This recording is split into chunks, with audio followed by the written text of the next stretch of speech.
Gloire à Dieu. Voilà, bonsoir à chacun de vous. Que le Seigneur nous bénisse abondamment dans ce temps où nous partageons les dons spirituels. Et pour ce faire, j'aimerais lire avec vous dans le texte qui, à mon sens, nous parle des dons spirituels, le texte par excellence, 1 Corinthiens chapitre 12. 1 Corinthiens 12. Nous n'allons pas faire la lecture de tout le chapitre car il serait trop long. Et il serait tout du moins trop long de tout développer. Nous allons lire à partir du verset 1er, dans un premier temps, jusqu'au verset 11.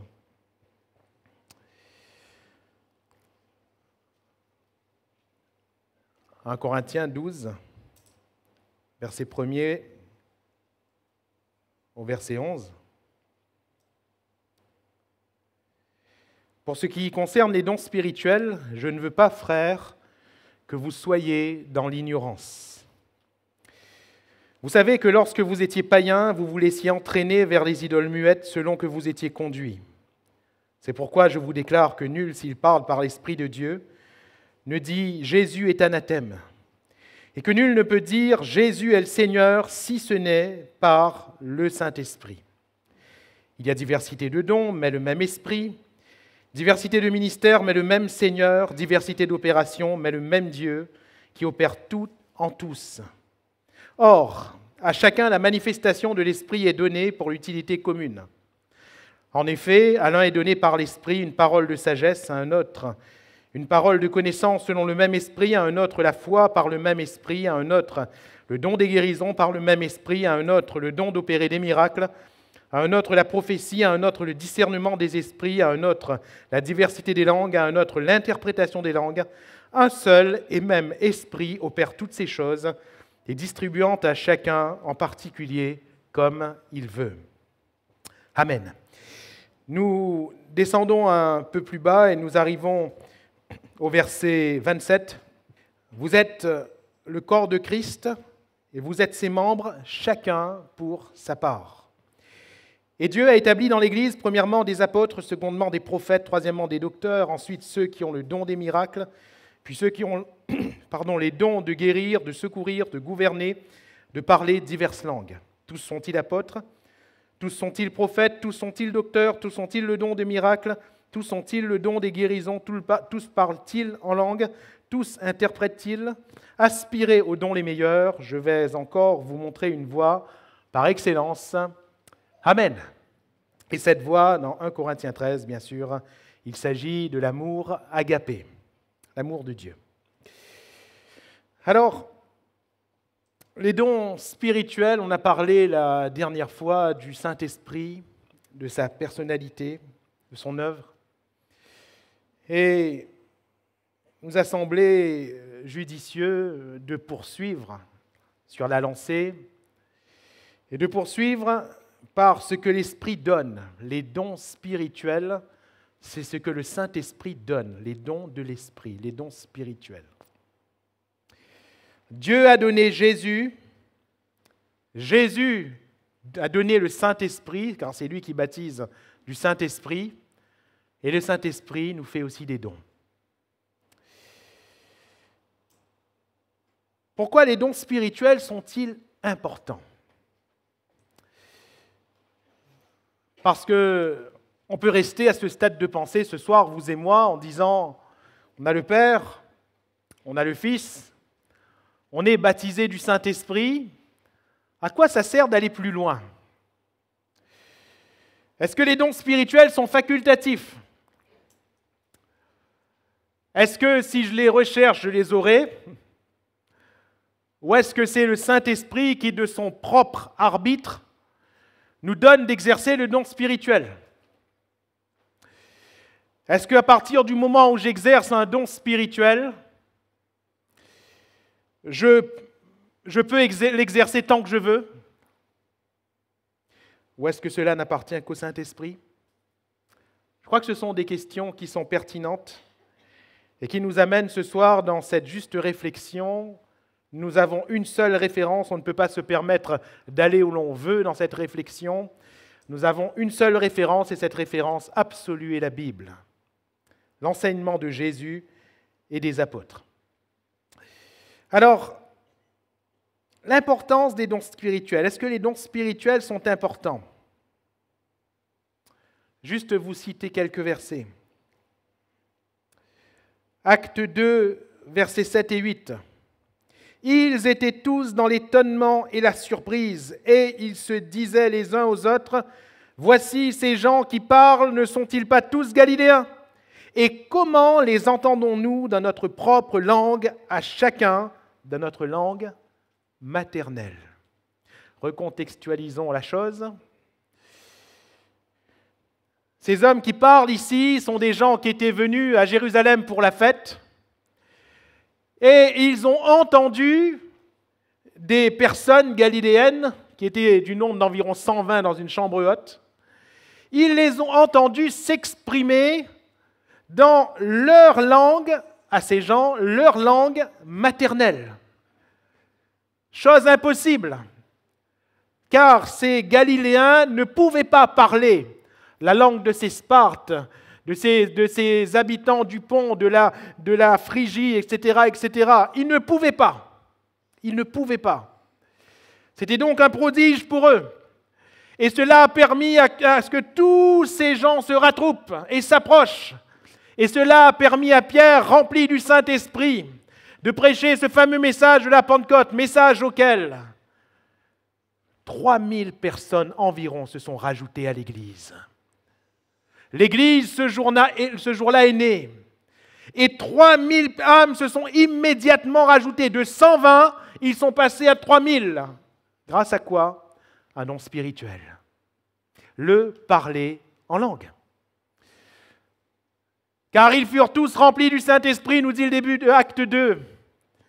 Ils furent tous remplis du Saint-Esprit et se mirent à parler en langue. Pas selon qu'ils avaient envie de parler, mais selon que l'Esprit leur donnait de s'exprimer. Alléluia. Des langues qu'ils ne comprenaient pas d'eux-mêmes, mais des langues qui existaient, chers amis. Et c'est là tout le miracle, c'est là tout le prodige de Dieu. Est-ce que cela a été fait juste pour qu'ils se fassent du bien ensemble en parlant en langue? Non. C'est aller beaucoup plus loin qu'un simple parler en langue d'une réunion. Car ce don spirituel a permis à l'Église de croître.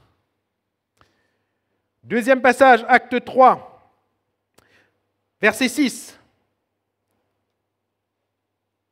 Alors Pierre lui dit, « Je n'ai ni argent ni or, mais ce que j'ai, je te le donne. Au nom de Jésus-Christ de Nazareth, lève-toi et marche. » Et prenant ce boiteux par la main droite, il le fit lever. Au même instant, ses pieds et ses chevilles devinrent fermes. D'un saut, il fut debout et il se mit à marcher. Il entra avec eux dans le temple, marchant, sautant et louant Dieu. Tout le monde le vit, marchant et louant Dieu. Il reconnaissait que c'était celui qui était assis à la belle porte du temple pour demander l'aumône, et ils furent remplis d'étonnement et de surprise au sujet de ce qui lui était arrivé. Amen. Recontextualisons la chose. Cet homme qui était boiteux de naissance, qui était tous les jours placé à cette porte du temple appelée la Belle. Ce jour-là, Pierre et Jean montent à l'heure de la prière pour honorer ce qui pour certains semble être une coutume religieuse. Comme nous, ce soir, nous sommes venus dans cette réunion, dans ce lieu, peut-être que pour beaucoup, ça semble être une coutume religieuse, mais pour nous qui sommes venus, ce n'est pas une coutume religieuse. Nous sommes venus, un peu comme Siméon, parce que l'Esprit de Dieu nous pousse. Alléluia. Nous sommes venus parce qu'il y a quelque chose de plus grand qu'une religion. C'est le Seigneur qui est là. Et notre mobile, c'est le Seigneur. Le mobile de Pierre et Jean, c'était le Seigneur. Ils avaient dépassé le judaïsme. Ils avaient dépassé le temple de Jérusalem. Ils avaient dépassé la coutume. Leur mobile, c'était le Seigneur. Alléluia. Et ils montaient. Ils ne savaient même pas ce qui allait se passer ce jour-là. Ils montaient. Et en passant devant cet aveugle, de ce boiteux, Pierre va lui dire, regarde-moi, alors que lui, certainement qu'il tendait la main, la tête baissée, parce que ce n'est pas une fierté de tendre la main, la tête baissée, Pierre va lui dire, regarde-moi, regarde-moi. Je n'ai ni argent ni or, mais ce que j'ai, je te le donne au nom de Jésus, pas en mon nom. Au nom de Jésus-Christ de Nazareth, lève-toi et marche. Et ses chevilles, qui étaient fragiles, qui ne pouvaient pas être solides, eh bien, ses chevilles devinrent fermes et il se mit à marcher, il se mit à courir, il se mit à sauter, il se mit à louer Dieu. Alléluia. Dans quel but? Dans quel but? Pour qu'il y ait un miracle, juste pour dire qu'il y a un miracle? Non. Tous ces hommes et toutes ces femmes ont assisté à ce miracle.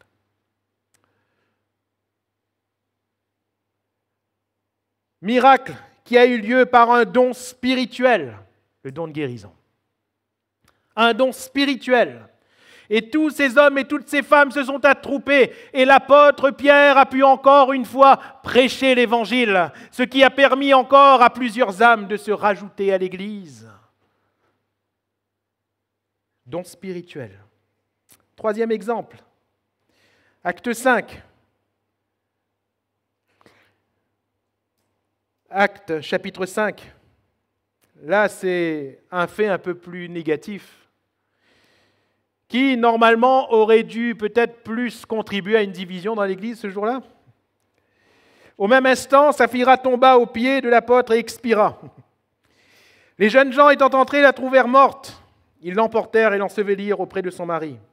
Une grande crainte s'empara de toute l'assemblée et de tous ceux qui apprirent ces choses. Beaucoup de miracles et de prodiges se faisaient au milieu du peuple par les mains des apôtres. Ils se tenaient tous ensemble au portique de Salomon et aucun des autres n'osait se joindre à eux. Tu m'étonnes. Mais le peuple les louait hautement. Ils n'osaient pas se joindre à eux parce qu'il y avait quand même eu 2 morts. Le nombre de ceux qui croyaient, regardez bien, le nombre de ceux qui croyaient au Seigneur, hommes et femmes, le nombre ne s'est pas divisé. Le nombre s'augmentait de plus en plus. Alléluia. Pourtant, il y a eu 2 morts. Dans l'Église, ça aurait dû être un scandale. Pierre, qu'est-ce qui t'arrive? Tu tues les gens maintenant? Ça aurait dû être un scandale. Qu'est-ce qui s'est passé? Ananias et Saphira s'étaient concertés entre eux. Personne ne savait. Personne ne le savait. Entre eux, parce qu'ils avaient vu les honneurs qui a été fait à un certain Joseph, qu'on connaîtra un peu plus après, du surnom de Barnabas. Alors ils s'étaient certainement dit, pourquoi est-ce qu'on ne nous ferait pas les mêmes honneurs? Donc, ils se sont concertés, ils avaient un champ à vendre, ils ont vendu, comme Joseph. Seulement Joseph, il avait donné toute la recette. Il aurait pu garder, mais il avait donné toute la recette pour les pauvres de l'Église. Et eux, ils se sont dit, on connaît le prix, toi et moi. Bon, on a vendu 100 000 euros, on garde 50 000 pour nous, et puis on leur a dit, on a vendu 50 000, et tenez, on vous donne toute la recette, 50 000 pour vous. Personne ne savait. Bien sûr que le Saint-Esprit savait. Bien sûr que le Saint-Esprit savait. Et ce jour-là, quand ils entrent dans l'Église, Pierre regarde premièrement Ananias en lui disant, mais comment vous êtes-vous accordé pour mentir au Saint-Esprit? Comment avez-vous pu mentir au Saint-Esprit? À Ananias et à Saphira ensuite. Comment avez-vous pu? C'est un don spirituel. Parole de connaissance. Parole de connaissance. Personne ne savait. Pierre n'était pas là quand ils se sont concertés. Mais le Saint-Esprit a révélé à Pierre. Parole de connaissance. Il y a eu certainement une désolation sur le coup. On ne voulait pas voir de mort dans l'Église, bien sûr. Mais regardez ce qui s'en est suivi. Le nombre de ceux qui croyaient au Seigneur s'augmentait. Ils avaient de la crainte, et le nombre de ceux qui croyaient au Seigneur s'augmentait. On a vu l'exemple de 3 dons spirituels. J'aurais pu citer encore d'autres exemples. Pourquoi les dons spirituels sont-ils importants, frères, sœurs? Parce que ce sont les dons spirituels qui ont permis à l'Église de croître. Alléluia! Et nous devons prendre conscience que ce sont les dons spirituels qui permettront encore aujourd'hui, en 2021, à l'Église de s'accroître. Non pas qu'on doit y chercher forcément que des choses arrivent, même si c'est une aspiration, je crois, de chacun de vous comme de moi. Nous, on veut voir le Seigneur. Et on veut que ceux qui viennent voient le Seigneur. Mais comment ont-ils vu le Seigneur dans ces passages? Par des dons spirituels. Par des dons spirituels. Donc, est-ce que les dons spirituels sont encore importants aujourd'hui? Oui. Oui. Ils sont importants. Ils sont toujours importants. Ils sont plus qu'importants. Comment l'œuvre de Dieu s'est-elle faite à l'île de la Réunion? Oui, la prédication de l'Évangile. Oui, le Christ, l'œuvre de la croix. Bien sûr, ces choses ont été prêchées. Mais comment les hommes et les femmes sont-ils venus en foule? L'exercice des dons spirituels. Alléluia. L'exercice des dons spirituels. Les malades guéris, les démons chassés, des vies dévoilées. Et le Seigneur travaillait de la sorte, par les signes, les prodiges, les miracles qui l'accompagnaient. Et les signes, les prodiges, les miracles ne sont rien de plus, rien de moins que des dons spirituels. Alléluia. Alors,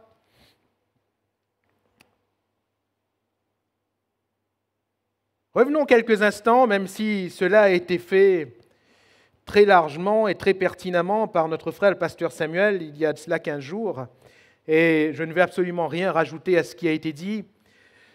Toujours est-il que dans le passage, nous en avons parlé, et juste pour contextualiser la chose, j'aimerais revenir sur la personne du Saint-Esprit, mais en rapport avec les dons spirituels. Que nous dit Paul dans le texte que nous avons lu au sujet du Saint-Esprit, de celui qui donne les dons? Premièrement, quand il est question de dons, et je ne fais que le rappeler, le terme en grec ici, charismata, charisma, c'est une grâce. C'est une grâce. Le Saint-Esprit donne sur la base de la grâce, par opposition au mérite. Quand vous travaillez, vous avez votre salaire, n'est-ce pas? Ce qui est normal. Comme on dit à La Réunion, ça nous de courage. Hein? Notre salaire, c'est normal. La Bible nous dit que l'ouvrier mérite son salaire. On a travaillé, c'est normal qu'on soit payé. Ça, c'est le mérite. Mais quand arrive votre anniversaire, et c'est pourquoi on aime les anniversaires, n'est-ce pas? Surtout quand c'est le nôtre.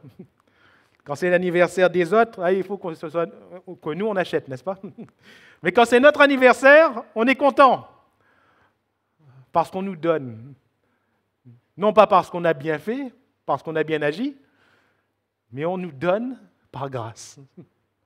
Cadeau, n'est-ce pas? Cadeau, présent. Un présent. C'est pour cela que les enfants aiment les anniversaires, parce qu'ils vont recevoir des cadeaux, même s'ils n'ont pas été sages. C'est pour cela qu'ils aiment Noël, parce que normalement, ils doivent recevoir des cadeaux s'ils sont sages, mais vous avez remarqué que le Père Noël est tellement gentil que même quand ils ne sont pas sages, ils ont des cadeaux. Hein? Mais sur quelle base on agit comme ça? Sur quelle base? Pourquoi agit-on ainsi? Pourtant, l'enfant n'a pas mérité, on est d'accord? Pourtant, l'enfant, combien de fois il a désobéi? Combien de fois il a mal agi? Mais pourtant, quand arrive l'anniversaire, on donne le cadeau. Sur quelle base? Il n'y a qu'une seule base, c'est la grâce. C'est parce qu'on aime, et parce qu'on aime, on donne. De la même manière, le don spirituel, le terme don, charisma, c'est une grâce. Frères et sœurs, personne ne méritera le don spirituel. Personne. Nous ne serons jamais assez saints pour recevoir le Saint-Esprit, Et de même, nous ne serons jamais assez saints pour recevoir le don spirituel. Le don spirituel est un cadeau du Saint-Esprit pour nous. Alléluia. Cela signifie quoi? Que si c'est une grâce, n'importe qui peut recevoir. N'importe qui. Hey, la Bible nous montre que même Saül a exercé le don spirituel, n'est-ce pas? Il a prophétisé alors qu'il était rejeté de Dieu. Il était déjà rejeté, hein? Dieu avait déjà choisi David. D'ailleurs, il était en train de chercher David pour le tuer, pour vous dire le mobile. Et quand il monte vers cette ville, l'Esprit de Dieu le saisit et il se met à prophétiser. Vous pourriez dire, mais Seigneur, tu as fait une erreur là? Tu as fait une erreur? Non, Dieu ne fait pas d'erreur. Dieu est le Dieu de grâce. C'est différent. Dieu est le Dieu de grâce. Dieu est le Dieu qui fait miséricorde. J'ai beaucoup réfléchi sur ce fait. Et pourquoi pas la repentance à ce moment pour Saül? Pourquoi pas? Pourquoi pas? Vous vous souvenez, il est carrément tombé ce jour-là. Peut-être que s'il avait, je dis peut-être, hein, je ne tords pas les Écritures, attention, je dis peut-être que s'il avait laissé son cœur aller au bout de ce qui se passait, peut-être qu'il se serait repenti, peut-être. Dieu est le Dieu de grâce, Dieu sait ce qu'il fait. Peut-être que si nous avions été là, on aurait dit, Seigneur, mais pourquoi on laisse Annie exercer dans le spirituel, pourquoi on laisse pas moi? Eh bien, mon frère, ma sœur, j'aimerais te dire ce soir, exerce. Parce que c'est une grâce. Alléluia. C'est une grâce. Rappelez-vous, lorsque le Seigneur avait demandé à Moïse de convoquer les anciens, afin de prendre de l'esprit que Dieu avait donné à Moïse, c'est bien sûr le Saint-Esprit, et pour les mettre sur ces anciens, il y en avait 2 qui avaient refusé. Je ne sais pas pourquoi, peut-être qu'ils n'étaient pas d'accord avec Moïse, mais ils n'étaient pas venus. Mais la Bible nous dit que Dieu les a quand même remplis du Saint-Esprit dans leur tente. Vous vous rappelez de la réflexion de Josué? Empêche-les, parce qu'ils n'ont pas voulu obéir. Et Moïse a regardé, m'a dit, mais es-tu jaloux pour moi? Hein? Plaise à Dieu que tout Israël reçoive le Saint-Esprit. Frères et sœurs, qu'il plaise à Dieu que toute l'Église reçoive le Saint-Esprit. Qu'il plaise à Dieu que toute l'Église exerce les dons spirituels, car ce sont des cadeaux. Notons simplement que Dieu est un Dieu d'ordre, que ce n'est pas parce que Saül a exercé un don spirituel qu'il a été approuvé de Dieu, n'est-ce pas? Et ce n'est pas non plus parce que ces 2 hommes qui ont refusé de venir, ce n'est pas parce qu'ils ont exercé les dons spirituels qu'ils ont été approuvés de Dieu. Et là, c'est une réalité profonde. Ne nous trompons pas. Oui, Dieu peut nous faire grâce. Oui, on peut recevoir un charisme de l'Esprit. Oui. Mais ça ne veut pas dire pour autant que Dieu nous approuve. Dieu peut se servir de qui il veut, quand il veut. C'est lui qui est Dieu. D'ailleurs, ne s'est-il pas servi du diable pour exercer son dessein? La croix. La croix. N'était-ce pas à la base, je parle de la condamnation de Jésus, n'était-ce pas une œuvre du diable? Jésus n'a-t-il pas dit, c'est l'heure de la puissance des ténèbres? Oui, c'était une œuvre du diable. Parce qu'il pensait qu'en tuant le Fils de Dieu, il anéantirait les espoirs de salut pour l'humanité. Le Fils de Dieu étant venu pour sauver. Le diable n'est pas omniscient, il ne savait pas quel était ce plan de salut. Il savait juste que Jésus était le Sauveur et qu'il allait venir. Comment il allait sauver, il ne savait pas. Et le diable a poussé. Une fois, on a voulu tuer Jésus, ça ne s'est pas produit. Jésus a fui. Une autre fois, on a voulu le précipiter du haut de la montagne, Jésus est parti. On a voulu bien lui lancer des pierres, il est parti. Ce n'était pas son heure. Mais quand est venue l'heure de la puissance des ténèbres, alors, sans aucun chef d'accusation valable, sans aucune culpabilité, car le tribunal l'avait déclaré innocent. Il a quand même été crucifié. Le diable s'est réjoui. Le diable s'est réjoui. Sauf qu'il ne savait pas que c'était justement la croix qui allait le perdre. Alléluia. Dieu était toujours aux commandes. Dieu s'est servi du diable. Mais est-ce que ça veut dire qu'il approuve le diable? Bien sûr que non. Bien sûr que non. Donc ne nous trompons pas. Ce n'est pas parce que nous exerçons le don spirituel qu'il faut tout d'un coup commencer à bomber le torse. Hein? Marcher comme ça. Vous avez vu à moi là? Non. Non. Au contraire. Au contraire.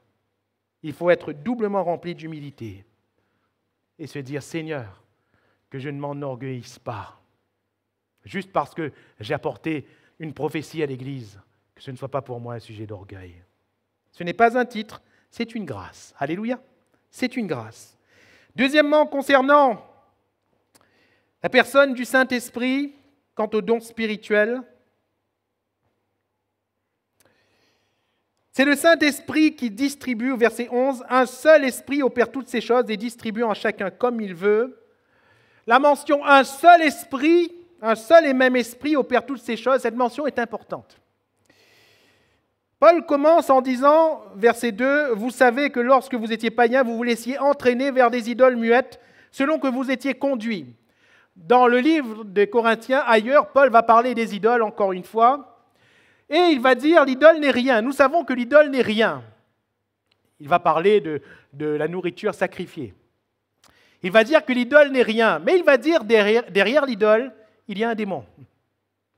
Et je ne veux pas rendre un culte au démon. Voilà ce qu'il va dire. L'idole n'est rien. Derrière l'idole, il y a un démon. Et pourquoi dit-il qu'un seul esprit opère toutes ces choses? Théologiquement, comprenons bien, sans faire de démonologie ou de quoi que ce soit, que dans le royaume des ténèbres, un esprit a une fonction. Un esprit a une fonction. Il y a un seul pouvoir qui est conféré à un esprit. De telle sorte qu'un esprit peut tourmenter, un esprit peut posséder, un esprit peut séduire, un esprit peut faire ceci, peut faire cela. Une seule fonction pour un esprit. Alors que l'Esprit de Dieu, lui, il fait tout. Alléluia. C'est un seul esprit, il n'y en a pas 10 000, comme dans le royaume des ténèbres. Un seul esprit opère toutes ces choses. Alléluia. C'est-à-dire que le Saint-Esprit qui est en vous, qui est en moi, c'est le même esprit qui opère les dons spirituels, qui distribue à chacun comme il veut. C'est le même esprit. Pourquoi souligner cela? Pour que là encore, nous soyons remplis de crainte. Frères et sœurs, si c'est par le Saint-Esprit que j'exerce un don spirituel, je ne dois pas oublier que c'est par le même esprit que vous m'écoutez, n'est-ce pas? C'est le même esprit. Si c'est par le Saint-Esprit qu'un frère, une sœur dans l'assemblée porte un don en langue, porte une prophétie, il ne faut pas que ce frère, cette sœur oublie que tous les autres ont le même esprit. Et que tous les autres sont donc en capacité de juger ce qui est dit. Troisièmement, concernant les dons spirituels, je reviens au verset 11.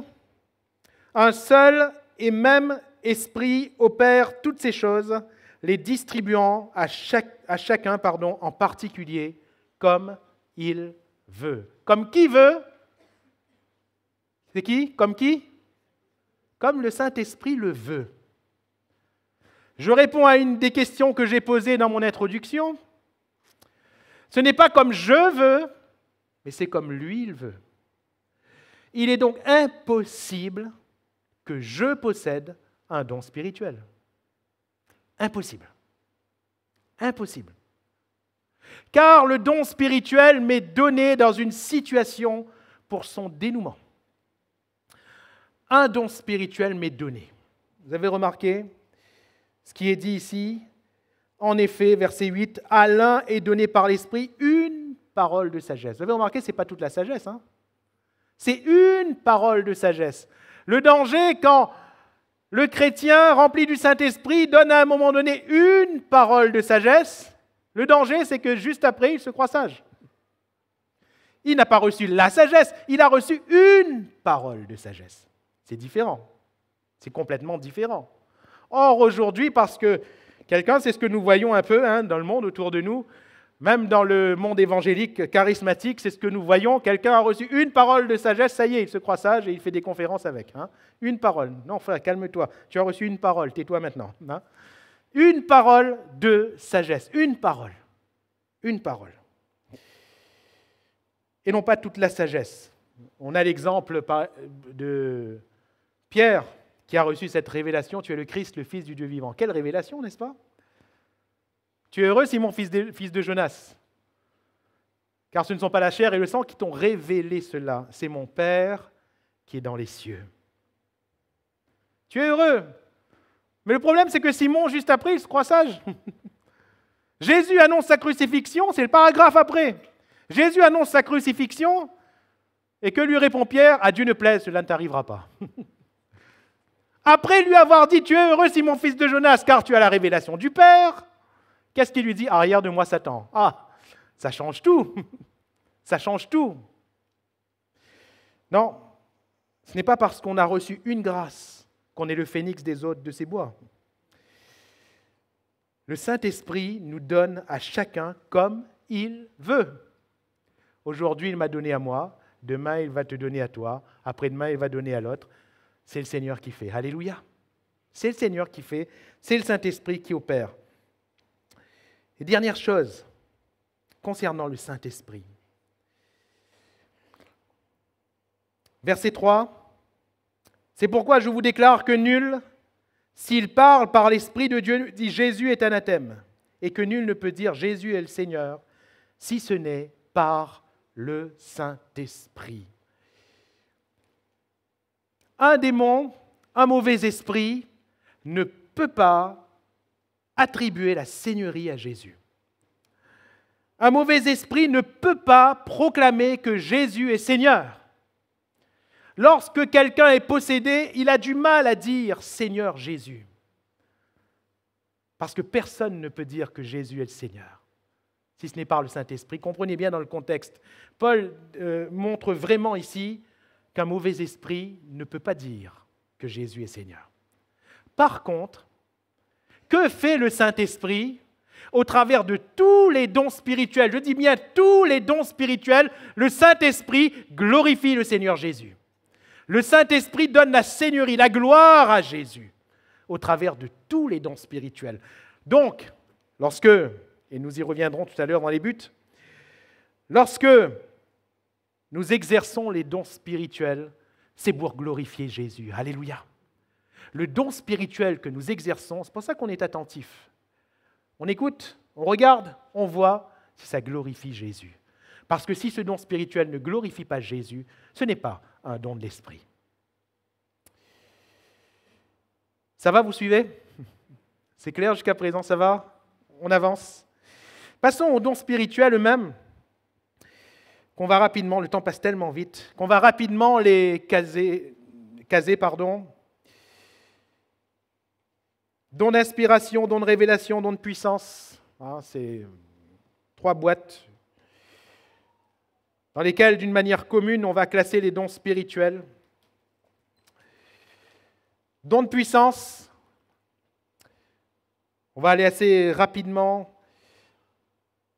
Le don de foi, le don de guérison, le don d'opérer des miracles. La frontière est très mince entre l'exercice de ces 3 dons. Le don de foi, ce n'est pas la foi. La foi, mon juste vivra par la foi. La foi qui nous permet bien d'être sauvés, c'est par la foi. C'est par la grâce que nous sommes sauvés par le moyen de la foi. Et la foi qui nous permet de marcher jusqu'au bout avec le Seigneur, mon juste vivra par la foi. Mais s'il se retire, mon âme ne prend plus plaisir en lui. Cette foi est à dissocier du don de foi. C'est la foi qui nous est communiquée dans une situation, ponctuellement dans une situation. Exemple, pour l'apôtre Pierre, nous l'avons lu tout à l'heure, porte du temple appelée la Belle. Il passe devant ce boiteux qu'on mettait tous les jours à la porte de ce temple, à cette porte du temple, pardon. Et là, il est clair que Pierre reçoit la foi pour guérir cet homme, le don de foi. Au nom de Jésus-Christ de Nazareth, lève-toi et marche. C'est clairement aussi un don de guérison, parce que cet homme est guéri. Et c'est donc clairement le don d'opérer un miracle, parce qu'il y a un miracle qui a lieu. Vous comprenez? La frontière est... On pourrait aller au fond et voir quelques différences quand même, mais ce soir, nous n'aurons pas le temps. Néanmoins, comprenez bien que c'est un don spirituel, et cela nous apprend que c'est l'Esprit qui donne. C'est véritablement l'Esprit qui donne. Si on prend l'exemple de Jésus, vous avez vu le nombre de malades que Jésus a guéris, don spirituel, de la même manière. Pourquoi, concernant Jésus, on ne peut que parler de dons spirituels? Vous allez me dire, mes frères, c'est le Fils de Dieu, il guérissait qui il voulait. Pas vraiment. Rappelez-moi, où était ce boiteux? Il était placé où? À la porte du temple. Jésus, il n'allait jamais au temple? Combien de fois il a dû croiser ce boiteux? Combien de fois? Pourquoi il ne l'a jamais guéri? Parce que c'est l'Esprit qui décide. Vous comprenez? C'est l'Esprit qui décide. Ce n'est pas nous. Bien sûr qu'en voyant un malade, on voudrait que le malade soit guéri, bien sûr. Mais ce n'est pas notre désir de guérir l'autre qui oblige le Saint-Esprit de guérir. Vous comprenez? Je me souviens quand j'étais petit, on aimait regarder avec mes frères des comédies. On riait dans les vacances le soir, on regardait avant de dormir, on rigolait. Et je me souviens, dans cette comédie, il y avait eu un petit groupe de fous qui s'étaient échappés de l'asile. Et ils faisaient des ravages dans la ville comme ça. À un moment donné, ils passaient dans un hôpital. Et parmi les fous, il y en avait un qui se prenait pour Jésus. Alors, quand il passait dans l'hôpital comme ça, celui qui se prenait pour Jésus, s'est arrivé il s'est arrêté à la hauteur d'un malade. Ce malade était allongé sur un brancard, il avait des bandes partout, avec du plâtre et tout. Et il était comme ça, en train de souffrir. Il était en train de souffrir. Et l'homme qui se prenait pour Jésus s'est arrêté, il a regardé, il a dit « Lève-toi et marche, mon fils ». Et puis il a continué de marcher. Sauf que le malade, il a cru. Il s'est levé vraiment, il s'est redressé et il a commencé à marcher, mais il est tombé. Il n'a pas été guéri, bien sûr. Bien sûr. Pourtant, il a cru vraiment ce que l'autre avait dit. Et l'autre, certainement que dans son peu de lucidité qu'il avait, il croyait vraiment aussi. Mais ça n'a pas eu lieu. Bon, c'est une caricature, Comprenez bien cela. Ce n'est pas parce que nous sommes chrétiens, ce n'est pas parce que nous sommes remplis du Saint-Esprit que nous allons forcément guérir tous les malades. Comprenez? C'est l'Esprit qui donne selon ce qu'il veut. Alléluia. Selon qu'il veut. Il distribue. Mais le but, c'est de glorifier Jésus. Alors, les dons de puissance, les dons d'inspiration, c'est ce que nous exerçons le plus dans nos assemblées. La prophétie, don des langues, interprétation des langues, c'est ce que nous exerçons le plus. Alors, je m'arrêterai juste quelques instants, justement parce qu'on les exerce au milieu de nous. Le don des langues, c'est quoi?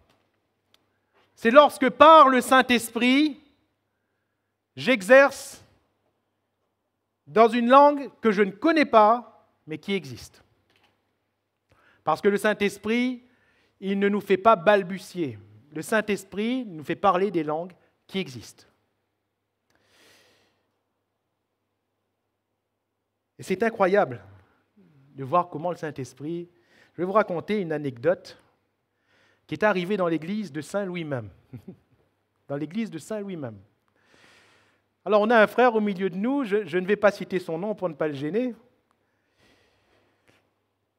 Mais un soir, dans un culte, il a exercé un don spirituel par analogie de la foi. Alors moi, comme à chaque fois quand il y a un don spirituel, j'écoute et j'attends, si le Seigneur me donne eh bien l'interprétation, je donne, sinon quelqu'un d'autre va donner.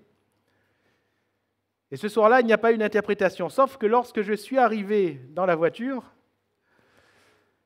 il y a ma femme à côté de moi qui me demande, t'as entendu le don spirituel ce soir? J'ai dit oui. Elle me dit alors? J'ai dit, ben alors quoi? Elle m'a dit, t'as remarqué que c'était de l'anglais? J'ai dit, ben zut alors, mince, j'ai même pas fait attention. On a baigné dans l'anglais, mais j'avais même pas fait attention. J'étais tellement en train d'attendre d'avoir une éventuelle interprétation, je n'ai même pas fait attention. Elle m'a dit, c'était de l'anglais. Ben, j'ai dit, zut alors, je suis persuadé que ce frère, il n'a jamais appris l'anglais, je suis sûr. Hein, peut-être même le français, il n'a pas appris. Mais ce frère a exercé un don en anglais. En anglais. Et c'était clair, ma femme m'a répété un peu ce qui a été dit, c'était à peu près clair. À peu près clair. Et j'ai dit, Seigneur, mais c'est incroyable. C'est incroyable. Un miracle. Certainement que quelqu'un comprenait l'anglais de l'assemblée, peut-être que le Saint-Esprit a voulu parler à ma femme aussi, je ne sais pas. Ou à quelqu'un d'autre qui comprenait l'anglais dans l'assemblée, je ne sais pas. Le Seigneur est souverain, il connaît toutes choses et les choses se font dans le secret des cœurs. Alléluia. Mais c'est une langue qui existe, mais que celui qui parle ne comprend pas. C'est-à-dire que si c'était moi qui avais porté le don en anglais, ce n'était pas un don en langue, parce que j'ai appris l'anglais, vous comprenez? Ce n'était pas un don en langue, mon intellect est en marche. Mais si quelqu'un n'a jamais appris la langue, alors c'est un miracle, c'est un don spirituel. Le don spirituel est, je le rappelle, surnaturel. Il ne procède pas de l'homme, mais de l'Esprit de Dieu. Donc, parler une langue qui a existé, qui existe ou qui existera, mais c'est une langue authentique. La Bible nous dit d'ailleurs de ne pas mépriser les langues. Quand on entend parler en langue, il ne s'agit pas pour nous de mépriser, car peut-être que le Saint-Esprit est justement en train de parler d'une manière pointue au travers de la langue qu'on est peut-être en train de mépriser. L'interprétation des langues est justement l'interprétation du parler en langue que personne n'a compris. Lorsqu'il y a parler en langue, le but c'est de l'interprétation, parce que sinon l'Église n'est pas édifiée, personne ne comprend rien.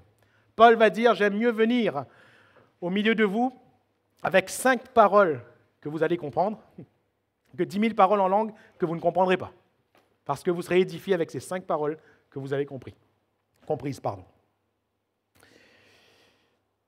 La prophétie, avant. Alors, d'une manière pointue, la prophétie, c'est le fait de dévoiler ce qui est caché ou ce qui n'est pas encore arrivé. Ce qui est caché ou qui n'est pas encore arrivé. Et le Saint-Esprit est capable de faire cela. Alléluia. Le Saint-Esprit est capable. Vous vous rappelez Agabus qui arrive, qui prend la ceinture et qui dit « L'homme à qui appartient cette ceinture sera lié de la même manière ». Il annonce là ce qui est caché donc pour tout cet auditoire. Il annonce. C'est la prophétie. C'est la prophétie. Sauf que Agabus, lui, il est prophète. Le don de prophétie est à dissocier du ministère de prophète. On peut recevoir le ministère de prophète, mais ce n'est pas parce qu'on a exercé une prophétie que nous sommes prophètes. Comprenez? Il faut bien faire la différence. Lorsque nous interprétons ou lorsque nous prophétisons dans l'Église, il faut dans l'exercice, mes frères et mes sœurs, et je dis cela dans le sens de l'encouragement, il faut dans l'exercice bien se discipliner de telle sorte que la pensée soit comprise. Beaucoup de paramètres peuvent noyer la pensée malheureusement. Vous savez, quand on exerce la prophétie, le Seigneur dépose sur nos cœurs une pensée. Le problème, c'est que si sur cette pensée on tartine trop, l'auditoire ne se rappelle même plus quelle était la pensée. Si l'interprétation ou la prophétie est trop longue, la substance ne sera pas retenue. C'est ça le dommage. C'est ça le dommage. Or, le but, pour que le peuple soit édifié, pour que quelqu'un reçoive cette pensée, le but, c'est que la personne ou les personnes comprennent, saisissent, comprennent et repartent avec cette pensée. En disant, Seigneur, là tu as dévoilé mon cœur, par une pensée. Par une pensée. Le problème, c'est que si c'est un pavé de 2 km, on ne retient rien. Vous comprenez? On ne retient rien. Donc, j'encourage déjà ceux qui sont habitués, et c'est une bonne habitude, ceux qui ont dans l'exercice l'habitude d'exercer les dons spirituels dans l'assemblée, ceux qui parlent en langue, ceux qui interprètent les langues, ceux qui parlent en langue, il faut demander au Seigneur d'être rafraîchis, d'être renouvelés dans ce domaine. Ceux qui interprètent les langues, il faut demander au Seigneur cette pertinence. Il faut que la pensée soit donnée et que cette pensée soit claire et que chacun reparte avec une pensée. Pour la prophétie, la même chose, afin que l'Église soit édifiée. Et je dis cela pour vous-même, pour chacun de nous, parce que c'est dommage. Très souvent, j'ai remarqué que le frère, la sœur, d'une manière générale, tous les frères, les sœurs qui apportent, il y a une pensée, on sent la pensée. Mais après, ça tartine tellement, on oublie, ça s'écarte trop, On a voulu tellement expliquer que ça s'écarte trop. Et c'est dommage, parce que la pensée initiale était bonne. Donc, il faut rester sur cette pensée. La donner simplement, 2, 3 phrases, la donner simplement, et ensuite laisser le Saint-Esprit faire le reste. Alléluia. Et don de révélation, ça ne s'exerce pas peut-être dans la grande assemblée. Parole de sagesse, parole de connaissance, discernement des esprits. Vous avez remarqué, ce n'est pas le discernement, c'est le discernement des esprits. Voyez-vous ? Il ne faut pas tronquer. Il ne faut pas dire le don spirituel, c'est le discernement. Non, c'est le discernement des esprits. C'est-à-dire la capacité surnaturelle que nous donne l'esprit de discerner si l'esprit qui est en face de nous, c'est l'esprit de Dieu, c'est l'esprit d'un démon ou c'est l'esprit de l'homme, tout simplement. On a l'exemple de l'apôtre Paul, lorsqu'il est dans cette ville de Philippe, vous vous rappelez, avec cette femme possédée d'un esprit de python. Nous, on le lit, donc c'est facile, on le sait au début. Mais regardez, oubliez, un de ces quatre, lisez chez vous le texte et mettez de côté l'esprit de python. Lisez seulement une femme qui criait derrière l'apôtre et son équipe, « Ces hommes vous annoncent la voix de Dieu, écoutez-les. » On dit, « Waouh, viens, on va te faire diaconesse. Viens, tu vas marcher devant nous, reste pas derrière, marche devant nous et puis proclame ce que tu proclames. » Sauf que l'apôtre Paul a eu un discernement. Et voyez-vous que c'est vraiment comme l'Esprit le veut, parce que ce n'est pas aux premières secondes, aux premières minutes que l'apôtre Paul a eu ce discernement. C'est au bout de quelques jours. Il était fatigué. Au bout de quelques temps, il était fatigué. Et puis tout d'un coup, le Saint-Esprit lui permet de discerner. Ce n'est pas par l'Esprit de Dieu qu'elle parle. Ce n'est même pas une femme qui dit ce qu'elle a envie de dire. Non, il y a un esprit démoniaque qui est là. Et au nom de Jésus, l'apôtre chasse l'esprit démoniaque. Le discernement des esprits. Ne nous faut-il pas exercer ce don encore aujourd'hui ? Ce don n'est-il pas précieux ? La parole de sagesse, vous vous rendez compte, il y a un nœud là, et puis hop, une parole. Une parole vient mettre tout le monde d'accord. Il y a l'exemple d'Acte 15, avec ce nœud concernant les judaïsants. Pour nous, c'est facile, on est à la Réunion en plus, mais pour ce contexte juif où l'Église venait de naître, ce n'était pas facile de trancher. Il y avait des Juifs qui s'étaient convertis et qui passaient d'église en église, qui enseignaient les païens à judaïser s'ils voulaient être sauvés. Vous avez cru en Jésus ? Vous avez cru que Jésus est mort pour vous ? C'est bien, mais pour être sauvé, il faut vous faire circoncire. Il faut obéir à la loi de Moïse.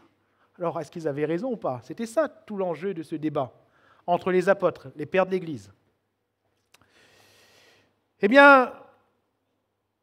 L'apôtre Pierre s'est exprimé, et puis tout d'un coup, Jacques, qui était regardé comme une colonne, nous dira la Bible, le frère du Seigneur, il va donner une parole. Je suis d'avis qu'on ne crée pas de difficultés aux païens qui se convertissent, mais qu'on leur demande simplement de s'abstenir des animaux étouffés, du sang, etc., etc. Et la Bible nous dit qu'ils eurent tellement la paix qu'ils ont écrit conjointement une lettre en disant « Il a paru bon au Saint-Esprit et à nous. » Alléluia. Il a paru bon au Saint-Esprit et à nous. Une parole de sagesse. Dans l'Ancien Testament aussi, il y a des dons spirituels et nous avons l'exemple de Salomon. Vous vous rappelez ces deux femmes qui se disputaient l'enfant, le seul enfant qui est resté en vie? L'une disait « C'est mon enfant », l'autre disait « Non, c'est mon enfant, rends-le-moi ». Alors Salomon va dire « Toi tu dis c'est ton enfant, toi tu dis c'est ton enfant, amenez-moi une épée. » On va couper l'enfant en deux, chacun aura une moitié et elles arrêteront de nous fatiguer. La vraie maman de l'enfant, bien sûr son cœur s'est ému. La vraie maman de l'enfant a dit non Seigneur, donnez-lui, c'est son enfant, donnez-lui. Et l'autre a dit non, coupez-le en deux. Alors Salomon a dit, la première qui a parlé, c'est son enfant, donnez-lui son enfant. Donnez-lui son enfant. Parole de sagesse. Parole de sagesse. Ce don ne nous est-il pas précieux aussi aujourd'hui? Et parole de connaissance, j'ai cité l'exemple de l'apôtre Pierre tout à l'heure. Tous ces dons, nous n'avons pas le temps de citer tous les exemples, mais tous ces dons, tous les 9, ont été bien sûr exercés par Jésus-Christ lui-même dans son ministère terrestre. Tous ces dons se retrouvent également dans l'Ancien Testament, pour vous montrer que c'est le même esprit qui a toujours donné et qui donnera toujours. Le même esprit. Pour nous montrer également que Jésus était soumis à l'esprit. Alléluia. Lui, le Fils de Dieu. Vous avez remarqué, on a tendance à établir la hiérarchie Père, Fils, Saint-Esprit. Or, plusieurs textes bibliques nous montrent qu'il y a Père, Fils, Saint-Esprit. Alléluia. En réalité, le Fils et l'Esprit se soumettent au Père parce qu'ils le veulent. D'où cette trinité et cette perfection d'unité entre les trois personnes en Dieu. Et je terminerai par le but et le mobile, le moteur des dons spirituels. Le but, c'est quoi? Verset 7, « Or, à chacun, la manifestation de l'Esprit est donnée. » À chacun. Chacun, c'est qui? Chacun, c'est qui? Nous, oui, mais c'est trop vague. Chacun, c'est qui? L'Église, oui, c'est bien, mais c'est trop vague. Or, à chacun. Chacun, c'est qui? C'est moi. Alléluia. C'est moi. Et que chacun dise, c'est moi. C'est moi. Le Saint-Esprit est pour moi. Les dons spirituels sont pour moi. Amen. Dites Amen, sinon je tombe. Amen. Alléluia.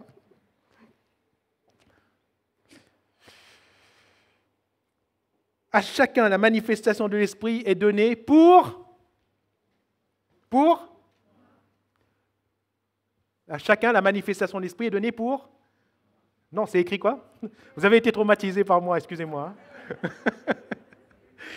L'utilité commune. L'utilité commune, c'est-à-dire pour les autres. Alléluia. La manifestation de l'Esprit m'est donnée non pas pour moi, pour les autres, pour l'Église, pour l'utilité commune, pour que l'Église s'accroisse. C'est ce qu'on a dit en introduction, n'est-ce pas? Don spirituel, accroissement de l'Église. Don spirituel, accroissement de l'Église. Don spirituel, accroissement de l'Église. Et il faut que l'Église croisse non seulement en nombre, mais en maturité. En maturité. Et les dons spirituels sont là pour ça. Et quel est le mobile, quel est le moteur des dons spirituels? Je vais vous montrer une voie par excellence. C'est quoi? L'amour. Alléluia. L'amour. L'amour. Je ne règle pas mes comptes dans les dons spirituels, je n'en ai pas le droit.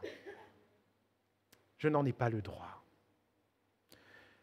Je ne tape pas sur mon frère ou sur ma sœur dans les dons spirituels, je n'en ai pas le droit.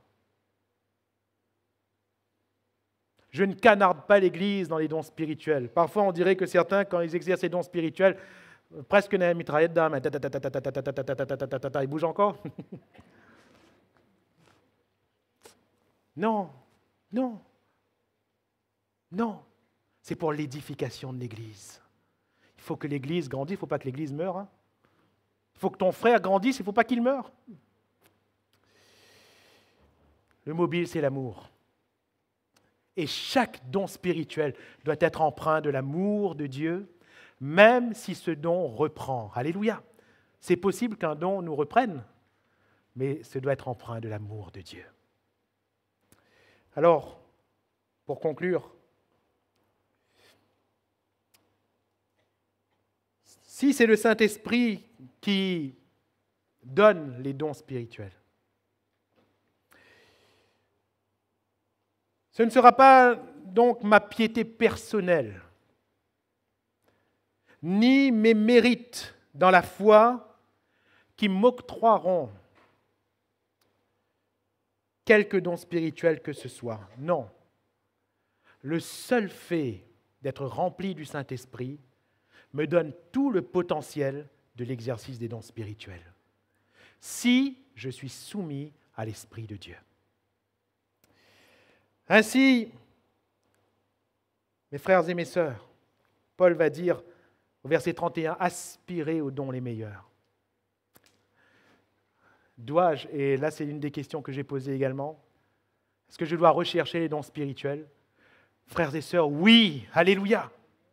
Oui, je dois rechercher. Nous devons rechercher à exercer les dons spirituels et à les exercer abondamment. Alléluia.